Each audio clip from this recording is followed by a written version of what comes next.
திருப்பூரின் அடுத்த கால் நூற்றாண்டு கால தேவையை கருத்தில் கொண்டு திட்டங்களை தயாரித்து பணியாற்றி வருவதாக பாஜக வேட்பாளர் ஏபி முருகானந்தம் தெரிவித்துள்ளார்.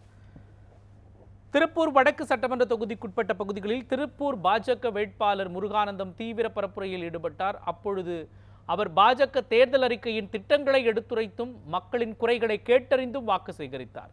தொடர்ந்து செய்தியாளர்களிடம் பேசிய அவர் உபரியாகும் நீரை திருப்பூர் மாவட்டத்திற்கு கொண்டு வருவதற்கான வரைபடத்தை தயார் செய்திருப்பதாக குறிப்பிட்டார். அத்திக்கடவு அவிநாசி திட்டத்தில் விடுபட்ட 1500 குளங்களையும் சேர்த்து புதிய வரைபடத்தை உருவாக்கியிருப்பதாகவும் தெரிவித்தார்.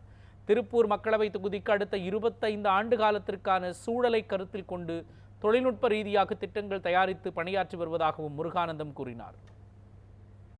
பாண்டியாறு புன்னம்புலா திட்டம், அதுல நம்ம எந்த அளவுக்கு வேற இடத்துல உபரியாக போய் சேரக்கூடிய நீரை எப்படி நம்ம திருப்ப முடியும், நம்ம ஊருக்கு எப்படி கொண்டு வர்றது அப்படிங்கிற விஷயங்களை எல்லாம் சேர்த்திருக்கின்றோம். நம்ம ஊர்களுக்கு எந்த அளவுக்கு இந்த திருப்பூர் பாராளுமன்றத்தை பொறுத்தவரைக்கும் எந்தெந்த ஊர்களுக்கு கொண்டு போய் சேர்க்கக்கூடிய விஷயங்கள் அதையும் நம்ம சொல்லி இருக்கின்றோம். ரொம்ப டீட்டெயில்டா எடுத்திருக்கிறேன். ஒரு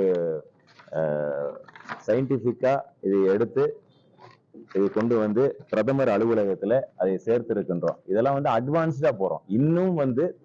இன்னும் வந்து ஒரு 20 ஆண்டு காலம் 25 ஆண்டு காலத்துக்கு பிறகு திருப்பூர் பாராளுமன்றத்துல இங்க இருக்கக்கூடிய மக்களுக்கு எந்த விதமான எப்படி பிரச்சனைகள் எல்லாம் வரும், அது நீர் சார்ந்து நிலம் சார்ந்த அல்லது வந்து காற்றிலே மாசு கலக்கக்கூடிய விஷயம், தண்ணீரிலே மாசு கலக்கக்கூடிய விஷயம், இது எல்லாமே இன்னும் 20 ஆண்டு காலம் பிறகு எப்படி எல்லாம் இருக்கும், அந்த கஷ்டத்தை இன்றைக்கே ஒரு தொலைநோக்கு பார்வையோடு எப்படி அணுகுவது அப்படிங்கிறதுக்கான ப்ளூ பிரிண்ட், ஒரு தொலைநோக்கு திட்டத்தையும் கூட நாங்கள் வகுத்திருக்கிறோம்.